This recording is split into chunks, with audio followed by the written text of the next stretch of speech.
убава, раскошна и плодна, блескава од секогаш. Струмица лесно може да ја препознаеме како парадигма на средовековната убавица струма, според која некои велат дека можеби го добила името. Стројна, темноока и русокоса. Таа е главниот протагонист во легендите кои се омиленото народно плетиво низ вековите на секаде, па и на народот во овој крај.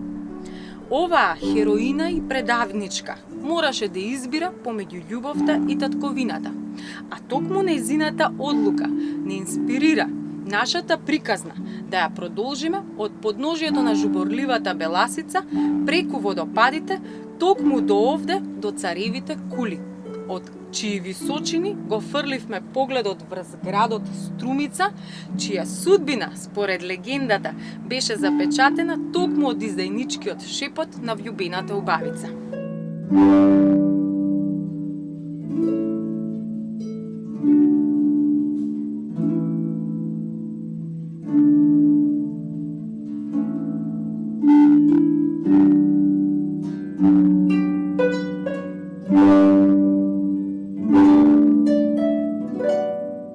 Но да тргнеме од самиот почеток, од она што го гледаме пред нас. Модерна, урбана, раздвижена. Струмица го издивнува на пластеното минато. Таа го зафаќа крајниот југоисточен дел од Македонија, под тромеѓето на грчките граници на југ и на бугарските од исток, како историски и трговски центар, како клучна сообраќајница низ вековите. Околу неа по плодната струмичка котлина се нишаат фиданките на Афионот, се бришат испотените и потемнети чела, вредно собирајќи ги земјоделските и полјоделските богатства, на кои овде им се посветува животот. Афион, памук, тутун, сусам, кикирики и реткиот анасон, чија арома ја прослави струмичката мастика, потоа пипер, домати, кои, ако сте овде, барајте ги како френки и чушки, пазелка, краставица, бостан, смокви и круши, чија есенција со години го освежува овој крај со добриот и познат газиран пијалок. Во летата тој е најдобриот струмички клакер, кој се крие под амбалажите на новото време. А струма, како да им ја оставила во наследство на струмичанките својата стројна и вита става како матрица.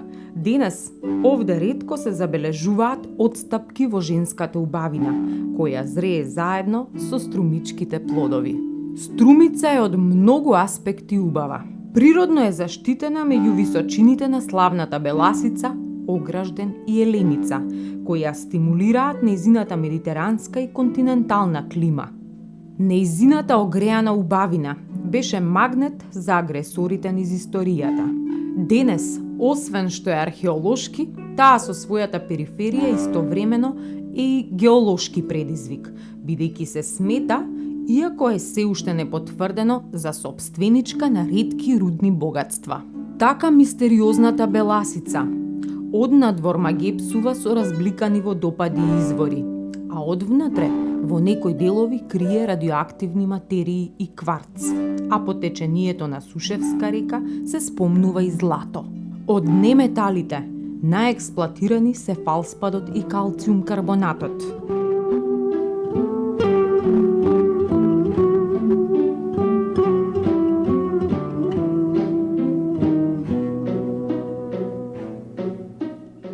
Дека градот бил од секогаш пулсирачка крстосница, низ која струеле разни култури и цивилизации, денешна потврда се и трагите од неолитската населба кај селото Ангелци, околу која најновите наоди ја зацврснуваат тезата дека овде постоела древна неолитска сообраќајница од брегот на Егејското море до централниот дел на Балканот.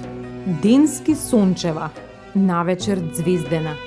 Таа сосема го заслужува античкото име Астраион, кое коинцидира со звезден град. Но е добиено по пајонското племе Астраи, според некои од историчарите и археолозите. За прв пат се среќава во пишаните извори на римскиот историчар Тит Ливиј во 181 година пред новата ера. Во римскиот период, градот тврдат дека бил наречен Тивериопол. Едно сведоштво за него е мермерниот постамент посветен на патронот Тиберий Клавдиј Менон, од крајот на вториот и почетокот на третиот век. За време на римскиот император Јулијан Апостат Отпадник, овде биле убиени светите 15 отци, маченици, кои го вдахнале духовниот зародиш на Христовата вера и го зачнале монашкиот живот во Македонија. Во колективната меморија, светоста и почитта кон Тивериопол, повеќе од 1600 години, останала силно врежана во духовниот континуитет на овдешниот народ.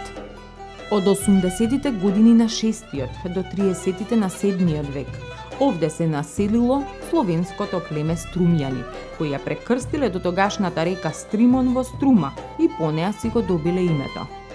Инаку Струма извира на планината Витоша, во денешна југозападна Бугарија и северна Грција, а покрај денешниот град тече реката Струмица, во горниот дел позната како Стара река, најдолга во поширокиот регион. Склавинијата на струмјаните била независна се до освојувањето од Византија.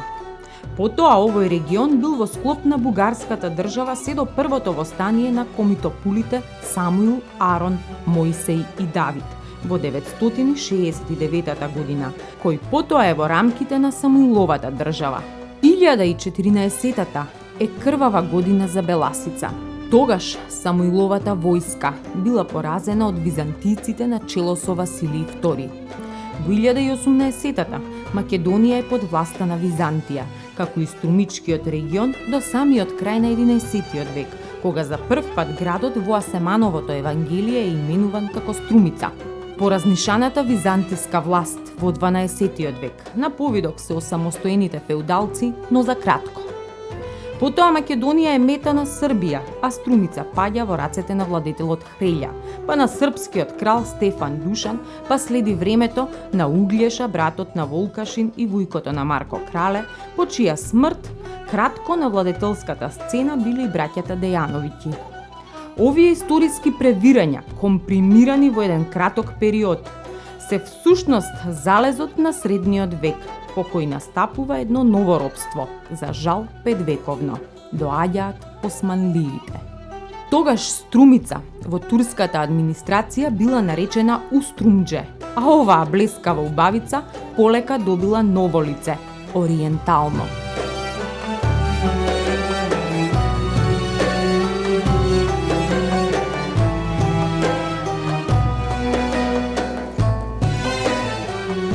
Првата Балканска војна и 1912 година и донесоа на Струмица нов собственик – Бугарија.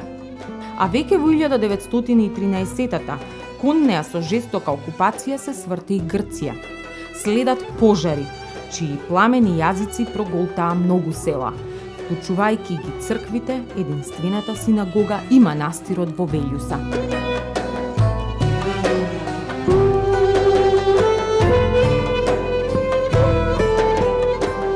По Версајскиот договор, таа е во рамките на кралството на србите, хрватите и словенците. Па во Втората светска војна, повторно е под Бугарија, која по крвавите драми за слободна Македонија конечно го вдишува здивот на слободата на 5 ноември 1944 година. А за него паднаа струмичките херои Благој Јанков Мучето, Сандо Масев, Боро Џони, Герас Цунев. Денешната ретроспектива на овие густо набиени крвави препирки за оваа убавица е од дистанца на модерното време, чии звуци допираат до струмичките раззеленети катчиња, каде пензионерите ги мируваат во муабет останатите години од животот, на чии клупи се раѓа по некоја љубов, се озборува, се полемизира и едноставно си тече животот покрај спомениците кои од време на време се потсетник на здивот на некоја од епохите. Спомениците евоцираат.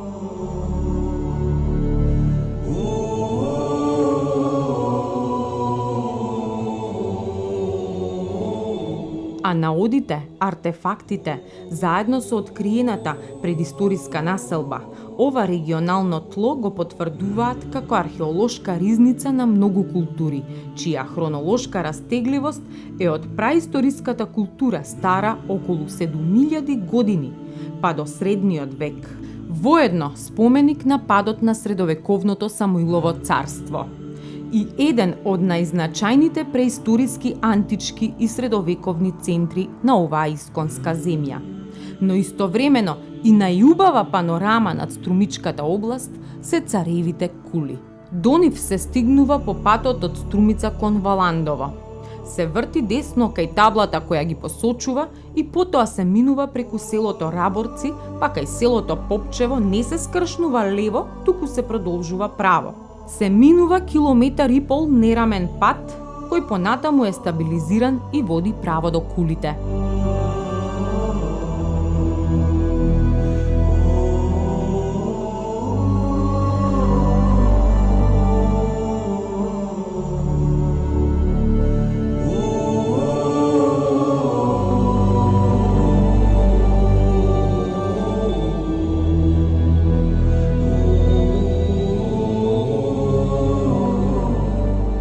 Легендата за Струма поврзува две локации – Царевите кули и Струминиот гроб во селото Баница.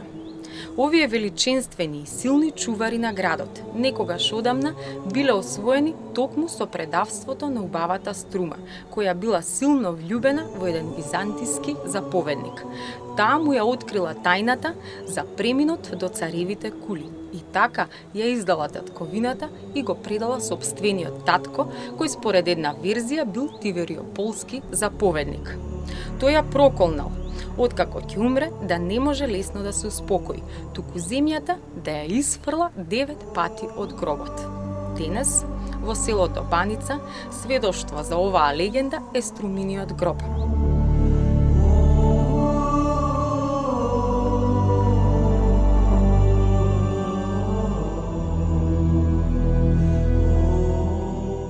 Затоа Струминиот гроб кај селото Баница има 9 плочи. Овие 9 слоеви од делкан камен и бигор се уште се мистерија за археолозите и историчарите. А народот верува дека гробницата ѝ припаѓала на Струма, сестра на Марко Крале, или пак според друга легенда дека е на принцот Персеј, роднина на Александар Македонски. Но она во што верува археологијата е дека гробот во селото Баница, иако ги има сите елементи од легендата, по начинот на изградбата, можно е да припаѓал и на турски поглавар од средовековниот период. Тоа го подкрепиле и археолошките истражувања извршени во 1983 година, кога овде се пронајдени остатоци од гробови од исламскиот период. Иако се уште не е докажано, можно е гробот да е на некој си верски водач или поглавар на исламската заедница. Сепак, оваа убава легенда му довери на градот добра туристичка дестинација, вклучувајќи ги поради близината и импресивните сакрални споменици, манастирите во Водоче и Велјуса.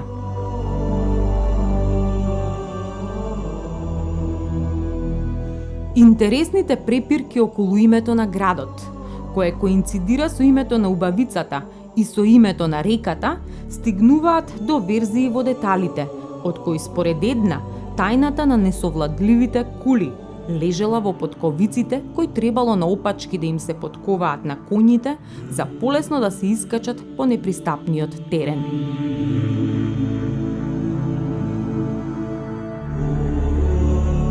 Како и да е, царевите кули завиени во мистични легенди го сопираат погледот на загледаниот случаен или неслучаен минувач, кој талка по минатото и го бара одговорот за животот, за довие, камења и карпи. Одговор кој на крајот сепак го удостојува археологијата.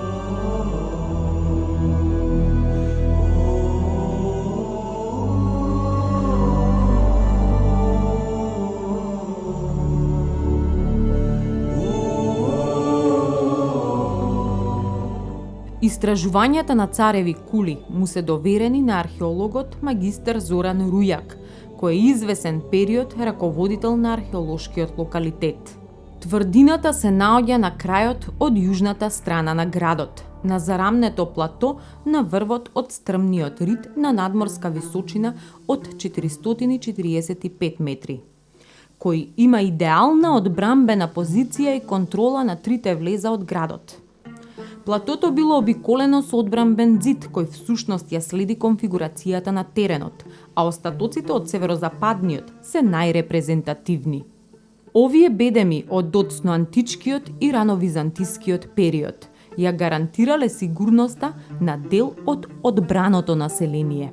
Во тврдината се влегува преку југозападниот влез, за кој бил направен мост, кој бил врска меѓу вештачки направениот длабок дол и гребенот јужно од влезот и веројатно бил подвижен во некои периоди. Влезот бил фланкиран со две правоаголни кули, од кои југозападната е сочувана и денес, а југоисточната ја сотрел земјотресот во 30-тите години на 20-тиот век.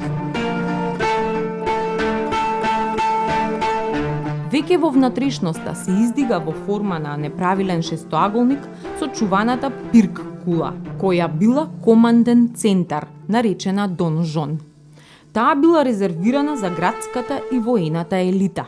Со полигоналниот облик, таа е уникатна на Балканот, а аналогна на неа е донжон кулата од Вишеград, седиштето на унгарските кралеви. Тврдината покрај централната пирк кула имала уште најмалку 6 кули, кои служеле за одбрана и наблюдување на патните комуникации. Во нејзината внатрешност се наоѓала едната од двете цистерни, всушност колектор за атмосферска вода длабок над 8 метри, а другата е на 50 на метри од кулата.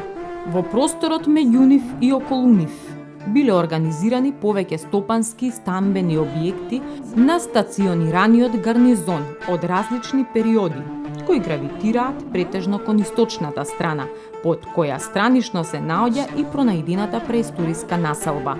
Така први поред од главниот влез се објектите од 15-тиот век, па меѓу централната кула и цистерната се објектите од 12-тиот и 14-тиот век.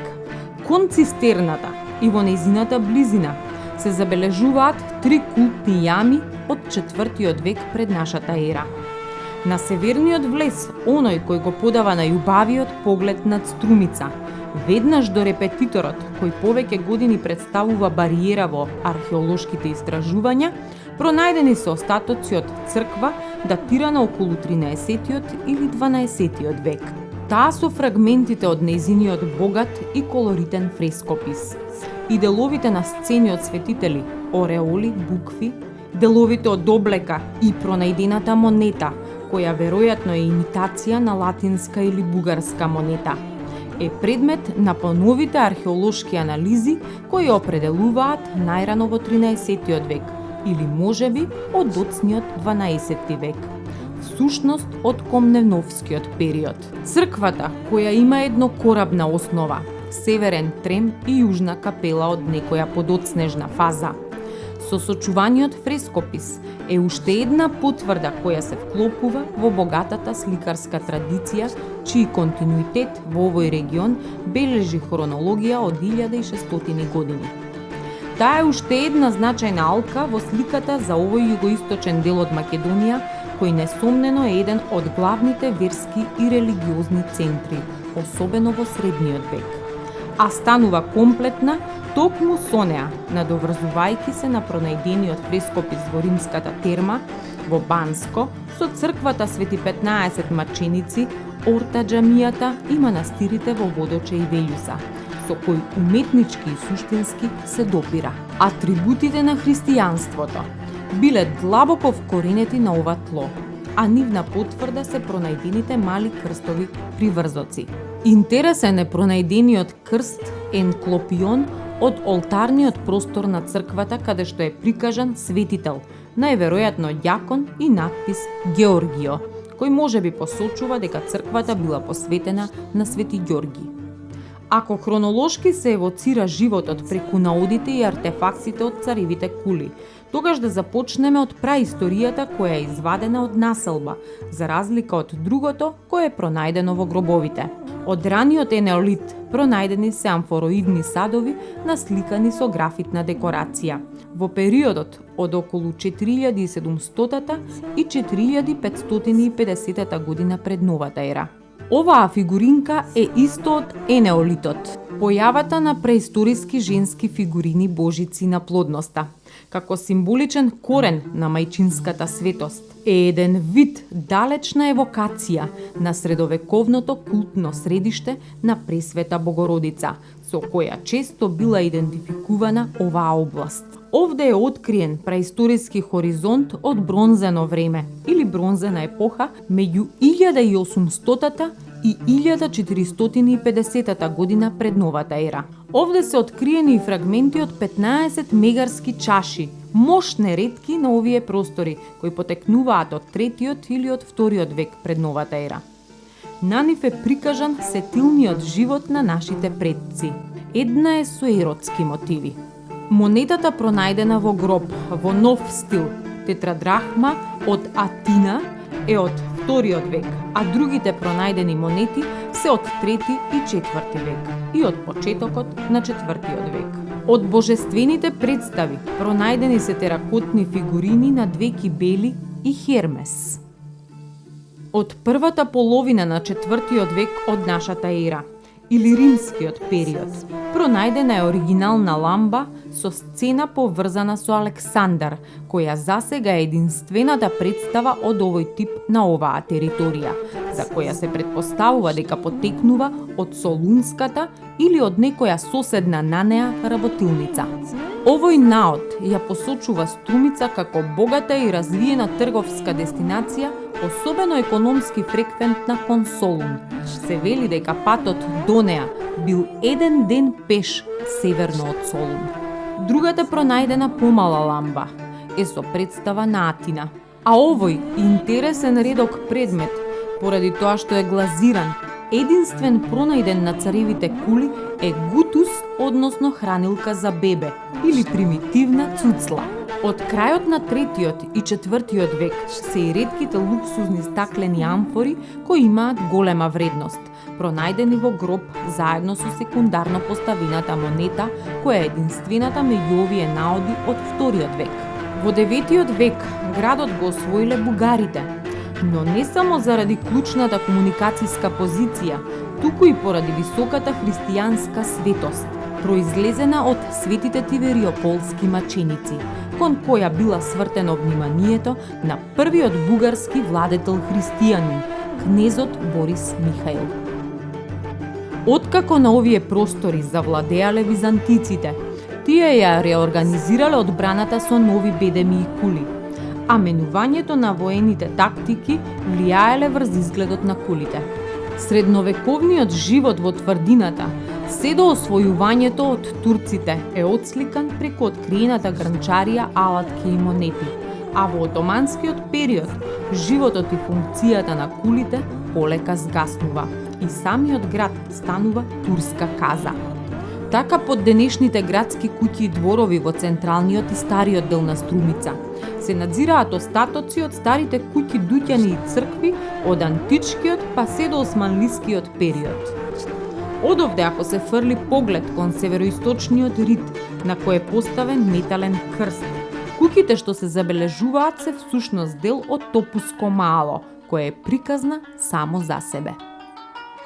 Во источниот дел на Струмица се наоѓа срцевината на стариот дел од градот, познатото Топуско мало. А пак во неговата средина, врамена во венец од староградски куќи, главна чаршиска точка за размена на муабети и најнови вести е бунарот длабок 11 метри, наречен Момин бунар. Одговорот за неговото име се крие во легендата според која тој бил изграден од некој турчин во спомен на последната желба на својата болна ќерка, која побарала нејзината облека да ја продаде, а од парите да изгради бунар. Момата си заминала на оној свет, а таткото го исполнил нејзиниот аманет. И еве го денес обновен и посетуван повторно како и никогаш, кога крај него младите се собирале на седенки и бендисување, онака како што си мечтаела младата мома. Водата во бунарот се слива од две сливни подрачја, едното од нив познато е кај народот како Чука. Благодарение на оваа сочувана фотографија може да се евоцира изгледот на овој дел од малото со стариот бунар. Во северното подножје на Беласица, на околу 12 на километри југоисточно од Струмица, со векови испарува топлината од изворот низ кој бликаат топлите води, чија константна температура е 72 степени Целзиусови. Овој благодет од природата се наоѓа кај селото Банско, наречено така токму поради водата и некогашните бањи. Според геолошката градба, теренот има слоеви од стариот палеозоик, неогенот и квартерот, а тектонското формирање на раздробени зони и катаклизати, милонити, ја условило појавата на геотермални води. Овде главниот извор, логично по термичкиот процес, е наречен парило. А за тоа, кој се и како уживал во неговите термоминерални благопријатни и лековити дејства, со векови наназад, сведочи една од најголемите терми на Балканот, неслучајно во близината на циркуларната и богата Струмица. Попрецизно, ова доцно-римско термално лекувалиште е меѓу најрепрезентативните докази за своевидната бањска архитектура, својствена во градежничките подеми на блескавиот Рим. Најверојатно потекнува од 4-та деценија од 3-тиот век, после владењето на римскиот император Каракала, кој се прославил со подигнувањето и обновувањето на римските терми насекаде низ империјата.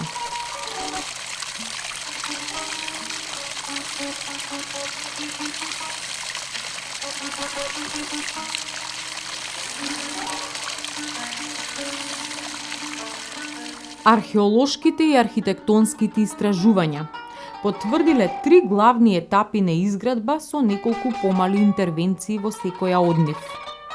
Најнапред бањата имала 3 простории: аподитериум или соблекувална, просторија со базен и судаториум или сауна со 2 простории. Тие се најблиску до изворот со врелата термална вода заради економичното искористување на топлината. Во втората фаза бил срушен стариот аподитериум, преку кој бил иззидан нов и поголем. До него била дозидана и нова просторија со фригидариум, односно базен со студена вода.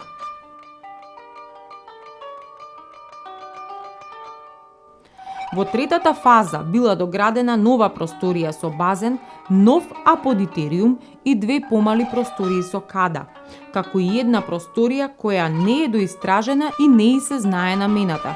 Иако иницијативно од 1978 година, истражувањата течат во континуитет, со кратки прекини до денес. Објектот е се уште недоистражен. Интересно е што оваа бања се разликувала според вообичаената концепција на останатите бањи од тој период. Термоминералниот извор на 50 на метри западно од неа, која снабдувал со воден капацитет од 42 литри во секунда и висока температура од 72 степени Целзиусови, го исклучил како непотребен до тогашниот неопходен префурниум, како основен елемент за загревање на водата, без кој останатите бањи не можеле ни да се замислат. Досега, на овој уникатен бањски комплекс, според начинот на загревањето на водата со природен извор, откриени се 11 простории со различни функции на површина од 623 метри квадратни, кои се изградени претежно од тули комбинирани со камен и малтер, за да се постигне квалитетна и хармонична полихромија. 9 од нив се мощни, репрезентативни и добро сочувани, а останатите се само до почетните партии на сводните конструкции. Од она што е видливо целосно сочувано, како полукружниот свод над кадата и просторот со хипокаустот засводен со крстест свод од тула, со висина од 3 метри и 80 сантиметри, лесно може да се примети препораката за ефикасна бањска конструкција во која просториите за потење се промислено засводени, за да се слева кондензираната пареа назад по сводот. Во бањскиот комплекс регистрирани се и клупи наменети за полесно влегување во бањата, а од страните на двете кади поставени се лачни прозори, кои освен што служеле за климатски баланс, ја полнеле просторијата со дневна светлина, која заедно со мирисот на етеричните масла и амберот давала интимен и ароматичен момент. Термалната вода стигнувала преку канал, а потоа преку 3 отвора влегувала во системот за затоплување.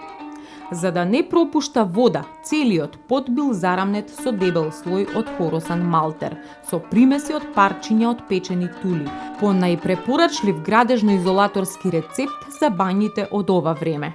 Потврда дека бањата била луксузно лекувалиште. Се неодамна пронајдените мозаици кои поради лошата конфигурација на теренот и секако забот на времето се значително оштетени, но сочува непоголемиот дел од негативот доволен за успешна реконструкција. Во непосредна близина на термата е пронајден уште еден градежен комплекс, кој допрва ја чека светлината на денот. На овој локалитет се откриени многу артефакти, меѓу кои импресивни се мермерната статуа и малите бронзени статуетки на Меркур, од кои онаа со патничката наметка, Пенула, е една од 3 на Балканот. Потоа пронајдени се 2 фибули, кои претежно ги има на тлото на Бугарија и повеќе предмети од керамика. Специфичните наталожени облици, кои попримиле со времето најразлични форми, се всушност дебели наслаги од бигор, кој е концентриран претежно меѓу изворот и бањата. Заслужна за нивната појава е водата која овде е богата со тешки минерали. Бањата била проектирана во духот на потребите на здравствената култура и хигиена на римјаните. Но освен за терапевтските потреби, таа била омилено место и на младите атлети и граѓаните кои уживале и се релаксирале во ваквиот идеален комфорт. Но иако бањите биле центар на социјалниот живот, извесен период постигнувале и спротивен ефект, станувајќи извор на заразни болести, со што во еден момент на историјата биле забранети истовремено да бидат користени од мажи и жени. По новите истражувања врз новооткриените постари објекти посочуваат дека лечилиштето постоело и претходно. Неговото запустување настапило најверојатно на почетокот на 5 век, но благодетите на изворот останале и понатаму привлечни за нашите предци од овој крај, до доцниот среден век, кога мајсторијата во изградбата, терморегулацијата и лезетот од масажите и арумите станале својствени и за турските бањи.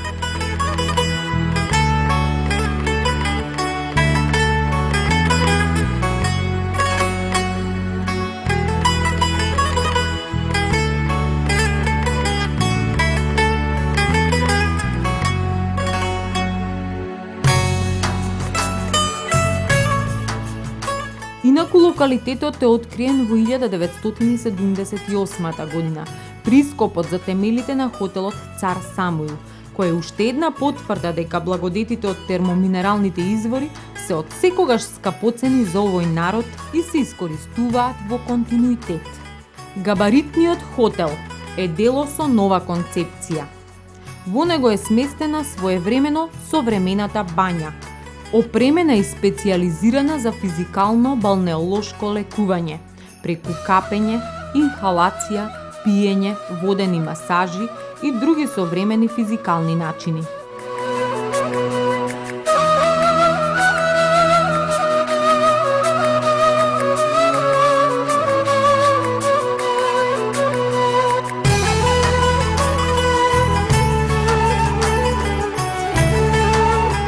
Беласица постојано ја издивнува својата свежина, со која пределот го прави климатски привлечен речиси низ целата година. На термоминералната овде се надоврзуваат и сончевата и воздушната бања, а во вакви идеални услови за релаксација и ревитализација, човекот постигнува и душевен мир, или енараат, како што би рекле турците. Ваква спиритуална и телесна рамнотежа нуди и базенот за релаксација во кој температурата на водата е 34 степени. Иако звучи доста топло, се уверивме дека е идеална. Ова благопријатно дејство кое го шири термоминералната вода, тешко се напушта. Временската дистанца до некогашната римска терма е голема, но чувството во благопријатните води е сигурно исто. Другиот базен има физикална намена. Водата во него има 39 степени. Бањата располага со повеќе минерални, радиоактивни и хипертермални извори, но главниот е оној од 72 степени. Она што овде не смее да се пропушти како локален бањски специјалитет е јајцето на бански начин.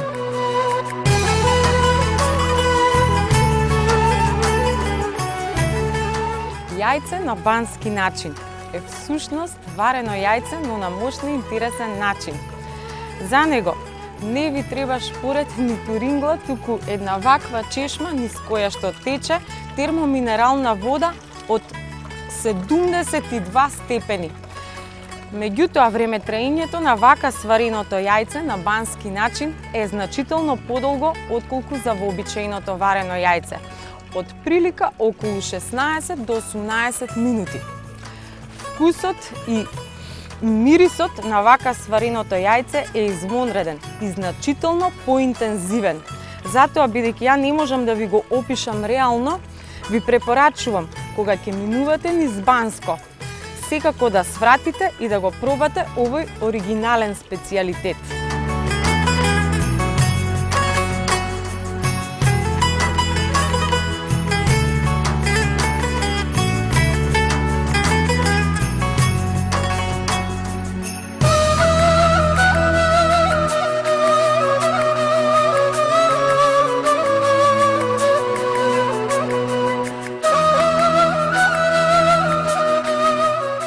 Значаен сегмент од духовното јадро на Струмица се сведоштвата за култот кон светите 15 маченици, кој директно се врзува за 4 век од нашата ера и за историјата на Римското царство, кое тогаш е во агонија и на својот залез. Римскиот император Јулијан, чие второ име е Апостат, што на наше би значило отпадник, кој кусо владеел во втората половина на 4 век, бил еден од најжестоките противници на новата вера, христијанството. Во тие години, кога христијаните биле прогонувани, мачени и убивани, 4 храбри христијани од градот Тивериополис и Никеа од Мала Азија тајно пребегале до Солун, од каде што продолжиле кон Струмица за да го проповедаат христијанството. Примајќи го божественото евангелие од овие Христови чеда, Тимотеј, кој станал епископ, монасите Комасии и Евсевии, и Теодор, кој е еден од блажените отци, кој присуствувал на Никејскиот собор. Ним им се приклучиле уште 11-мината превзитери: Петар и Јован, Сергеј, Теодор, Никифор, Василий, Тома, Еротеј, Данаил, Харитон и Сократ, 15-тиот од нив. Овие 15 тивериополски свештомаченици го вдахнале христијанството во Струмица и токму тука ја формирале првата старохристијанска заедница, која лесно се впила на плодната почва, истовремено благородна и света, и го зачнала монашкиот живот во историјата на Македонија. Заради нивната успешна и света дејност, спомнатиот цар отпадникот 15-те свети браќа зверски ги убил, што многу детално е запишано и опишано од архиепископот Охридски Теофилакт. Ликовите на светителите, уште пред 30 на години, се откриени. И денес се гледаат токму на ова место, насликани на западниот ѕид во централната ранохристијанска гробница, околу која и над која се подигаат повеќе христијански храмови.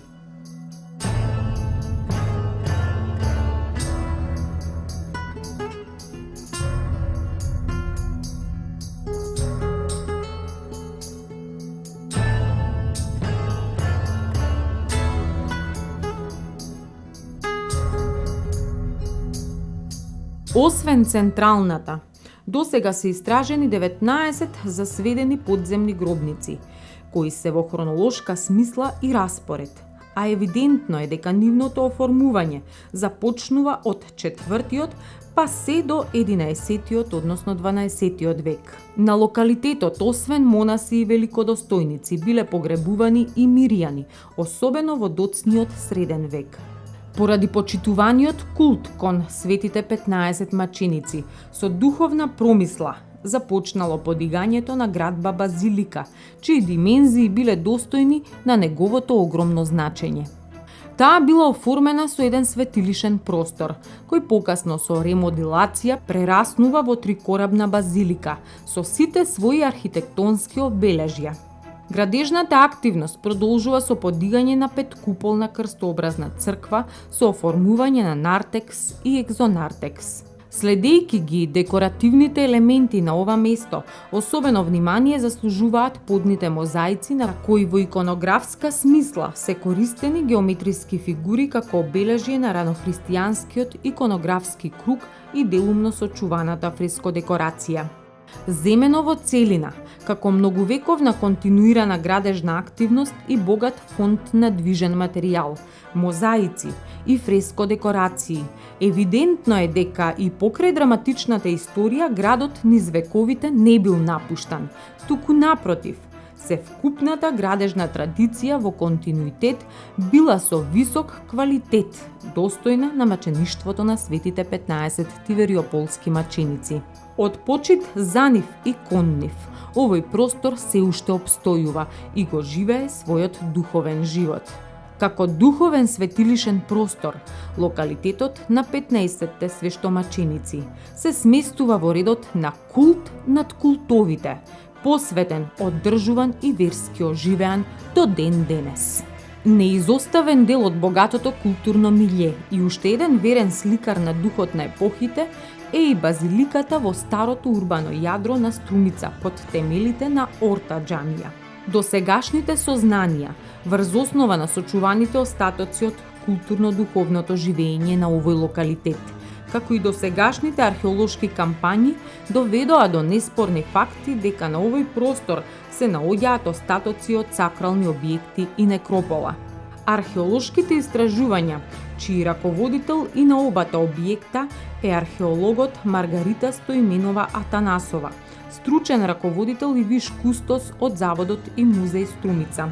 Утврдија културни слоеви од 3-тиот и 2-тиот век пред нашата ера, римскиот, доцно-римскиот, средновековниот и османлискиот период, што е документирано со бројни наоди кои одблиску ни го појаснуваат карактерот на развојот на културата на градот. Континуитетот го потврдуваат исклучително важните движни наоди, пронаоѓањето на керамички садови од типот на калапена керамика со релјефни представи на портрети, фигури во движење и на нежни флорални мотиви.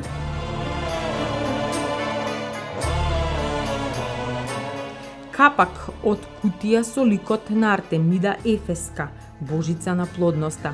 Монетите на Филип Пети и неговиот син Персеј, ковани монети од градовите Пела, Тесалоника, Амфиол и Константинопол.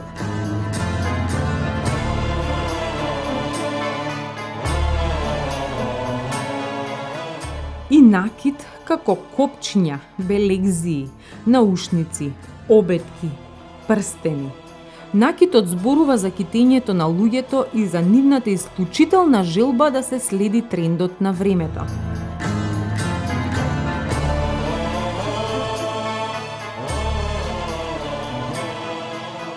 Меѓу пронајдените мегарски чаши, највпечатлива е чашата од хомерски тип со овално дно на која е представена розета со 16 лисја, обточена со овали и стрелички.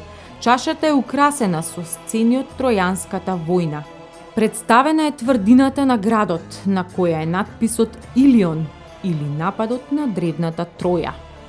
Дека градот знаел да почитува, овековечува и возвраќа за доблеста на добродетелот, кој подигал значајни градби и го возвишувал овој град до степен на бесмртност, сведочи камениот постамент од скулптура од крајот на 2-тиот век, на кого е вклесан следниот текст. На добар час градот му посвети статуа на својот патрон, великиот Тиберий Клавдиј Менон, за неговата благонаклоност и квалитети. Улогата на овој локалитет во средновековието е уште поизразена кога на ова место е подигната црква кон крајот на 11-тиот и 12-тиот век. Ова репрезентативно духовно-уметничко светилиште е всушност трикорабна средовековна црква под која се расслоени остатоците од поранешните периоди. Маркантната градба на црквата, која е од камен и кал, асоцира можеби на оскуден економски живот во тогашниот момент, но сочуваните фрагменти од фрескописот, освен што се потврда за духовната традиција, се и скапоцен белег за ансамблите со висок уметнички дострел и сложена иконографска тематика. Почетоците на исламската уметност се врзани со џамијата, која не е само символ на исламот, туку е и мерило на исламскиот живот и прогрес. Таа е сведок на исламското разбирање и рамноправност, толеранција, хуманост и уметност. Таков пример е и Орта џамија подигната во 1613 наспроти 1614 година на старо култно место, меѓутоа со почит кон постарите култури. Над михработ на џамијата, односно светилишниот простор, испишано е со старо арапско писмо. Патнику, кога ќе влезеш во џамија, сврти се кон Мека и помоли се. Се свртевме, а зад нас останаа гласовите на минатото, во кое се мешаа културите како духовна субстанција на животот, кој секаде е еднакво важен. Ова мало есенцијално катче од култури, традиции, навики, судбини е само уште едно плодно парче од нашата чудесна земја. Мојта душа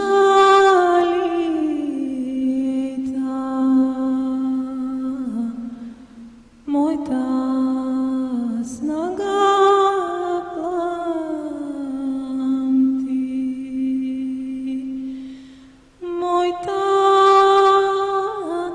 тенка снага пламти,